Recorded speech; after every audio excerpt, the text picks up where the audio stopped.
Welcome back to the second part of our Flutter beginners training. In our last video, we showed you how to install Flutter onto your device, and today we are going to be proceeding from that point.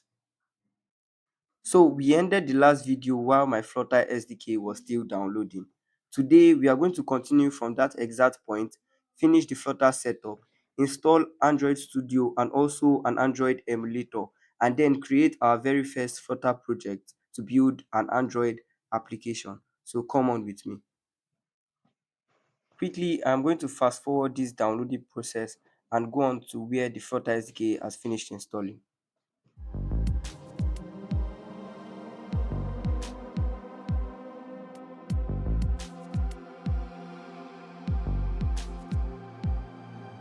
Now our Flutter installation is complete, and the next thing we need to do is to add Flutter to path. This will ensure that we can run Flutter commands from any terminal on our device. I want you to also take note of the other information you can see on screen, such as the Android toolchain and also Android Studio. Those two items have a X mark on them because they are not currently installed on my device. So the next process now is to install the Android toolchain and Android Studio. Flutter can work with different editors, but for mobile development, you need the Android SDK. And the easiest way to get that is to install Android Studio. This is an IDE for Android app development, and Flutter can use this in the background to run Android and build Android applications. And at the time of recording, the latest version is Otter 2. Otter 2 is the latest Android Studio version. So I'm going to click on the download button and also you can read this privacy policy if you want to, but I'm just going to scroll to the bottom and click accept and then click on download. So now my download has begun. But I need to show you the URL to go. So I want you to go to developer.android.com/studio. That is the URL to get the Android Studio download or installation file. So my installation has begun. So while Android Studio is installing, remember the Flutter path I highlighted previously. I want us to now add Flutter to path. So search for env on your Windows search and open up the application. So once again, that's you're searching for env. Then now we've opened it, we're going to click on environmental variables. Then there are two things here, but what we are going to focus on is adding the Flutter path to our user's path system. So click on path on the user part of the user, the first side. Then we're going to click on new. So this is we're going to add a new path and we're going to paste in that path to our Flutter SDK. So it's like a UR, it's like a so after that we click OK, then OK again. Next, we are going to go and install our Android Studio. So I'll go to where I downloaded it and double click. So now the installer is about to begin. So I want you all to be connected to the internet to make this process easier. It is easier on the first try. So that's what we're going to be working with here. So I've double clicked my setup file and now I'm waiting for it to load up so I can begin installation of Android Studio. So the installer has opened up, so I'm going to click on next. And now the reason why this is showing is because I already have a previous installation of Android Studio on my device, but I'm going to be reinstalling it somewhere else, or I'm going to be overriding that installation so that I can show you the process of how you set up Android Studio on your device. So click next and click next. Basically, you can just follow the default installation procedures and until you click install. So right here, I'm also going to click next. Also going to right here next. Then now my Android Studio is installing. So once again, the process after downloading your Android Studio, you just basically double click it. The error that came up previously was because I already have an Android Studio installation previously. So, but if you're just starting, I know majority of people watching this video will just be installing Android Studio for the first time. So you can just go on to just install and follow all the default settings. Now, since the installation is complete, I want you to click next and click finish to open up Android Studio. Next, at the first launch of Android Studio, you might be asked to send statistics or usage data, but I would decline the request now. You can decide what you want to select. So now we have Android Studio loading some behind the scene SDK files. So, and I think also at this point, some if some files are not downloaded, it will be sourced on the internet. That's why I asked us to be connected to the internet, so we would not have any setup issues.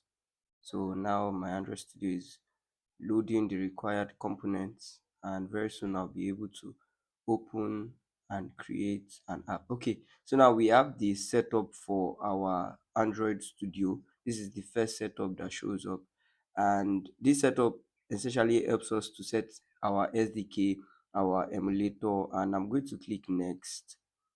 And I'm also going with the standard installation process. I'm going to click next. Then you can see the selected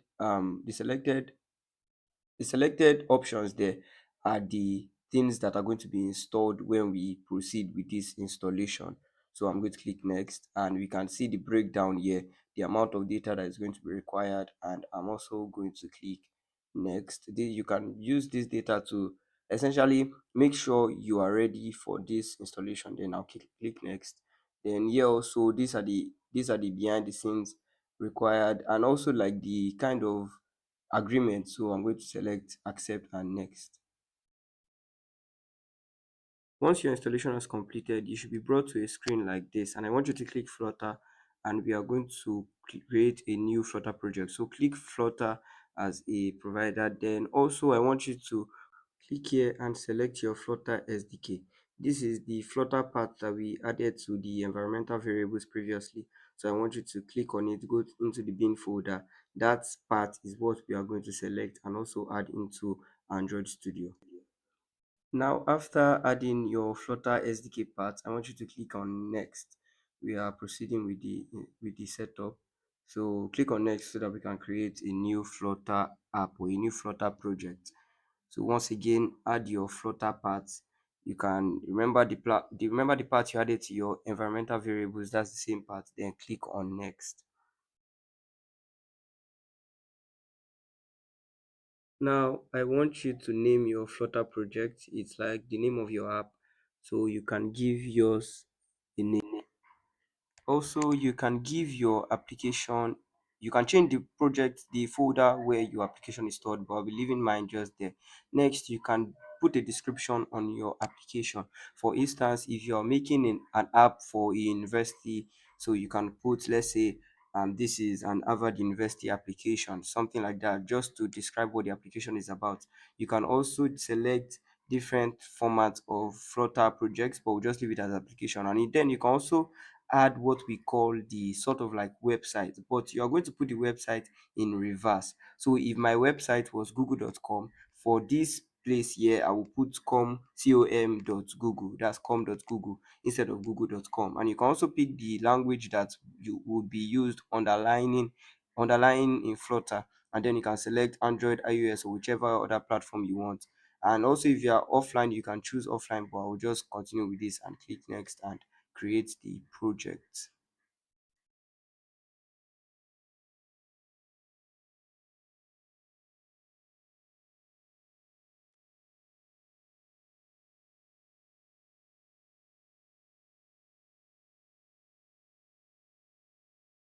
So now as we can see, my new Flutter project is being created. It is created now.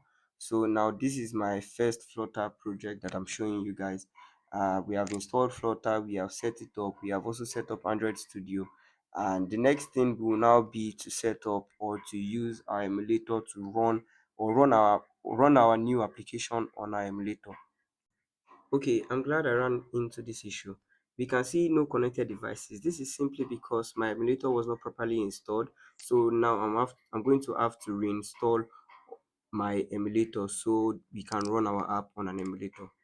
Now, to see if you have a emulator installed, I want you to go to the right side of your Android Studio where you see Device Manager and click on it. So now the reason why we are seeing this particular emulator is because I have already successfully installed an emulator, the Pixel 6a. But I want you to go ahead to click this plus icon since you're just downloading an emulator for the first time. So I want you to click create virtual device. Then, after creating virtual device, I want you to click another or click a particular phone that you want. You can decide the device form factor that you would want to use. There's an XR, this is like an XR headset, depending on if you want to make apps for headsets.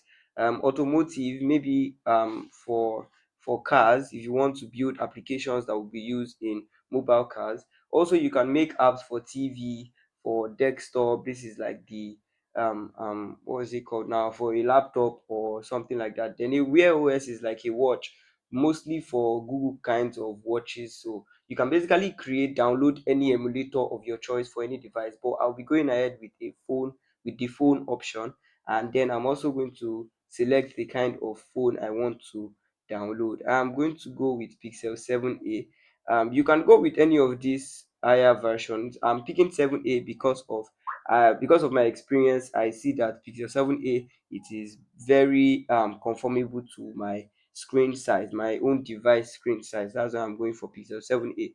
But I'm recommending you to download anyone you choose in particular.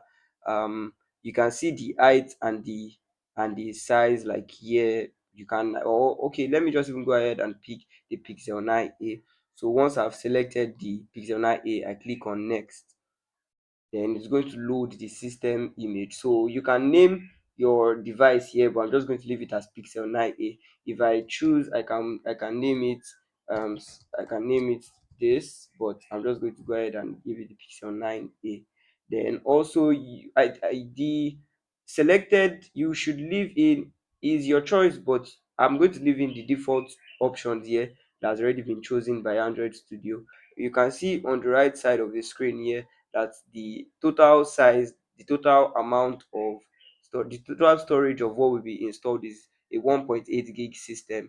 That 1.8 gig system image, that's the size. So then you are going to click on finish and you're going to click on yes. So it's going to begin the installation. So it's going to install the system image and also the pre-release 16 KB page size version. Yes, so the reason why mine is not working, I believe, is because of my internet connection. But I hope you've understood this. I'm going to try this again and we'll finish it up. Now that our emulator is finished installing, I want you to open Visual Studio Code and click Ctrl Shift P and click or search for Flutter and then click Flutter New Project. So click Flutter New Project. You can select any of these, but in the next tutorials we are going to be doing, we are going to explain to you what Flutter Doctor does, because in the next video we're going to be going fully into Flutter, because this video completes all the installation processes required. So I want you to select Flutter New Project. Then you can decide to create a full application or an empty application, but I want you to select a full application because this has some beginner friendly code. So I want you to click application. Then next, you are going to be asked for the folder that you want to put it in. So I usually have a code library. So that's where I'm going to put my application in. So I'm going to select this code library folder and I'm going to name the app. What should I name the app? Let me name the app Elon, or let me just say um MCU underscore app. So that's the name of my app. So I'm going to click enter and now my Flutter project is being created. So my Flutter project is being created.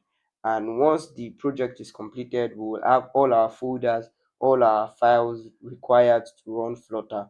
And we can start now in coding. We can start now to code Flutter, to write Flutter code. Okay, so now our Flutter application has been created. And the next thing for us to do will be to run this application. So I want us to go into the terminal, and even in this term, even on Visual Studio Code, we can see where is written no devices. So I'm going to click on this no device And you can see here currently we have the available devices are the Chrome web and also the Edge web. I also have that Pixel 6 emulator, and I can click on that to start running my application. But to save time, I'm going to run this application with the web emulator, with Edge or with Chrome. So I'm going to select Edge. I'm going to select Edge. So we can see down here that Edge has been selected. So now I'm going to come back here into the lib folder, this lib folder. So I'm going to click on this main.dat. Then I'm going to come to my right hand side here and click this play button. I'm going to click this play button. So now my Flutter project is going to be run on the Edge emulator, the web browser emulator. So Flutter is going to run the code that is written, this code that is written here. It's a little code for beginners that was put in here by the Flutter team. So now I'm going to click on this play button, and now I'm going to run the application. All right, so the Flutter application has been successfully opened on the web emulator. So we can see this web emulator is just like using a particular browser that already exists on your device. Thank you so much for watching. See you in the next video. Goodbye.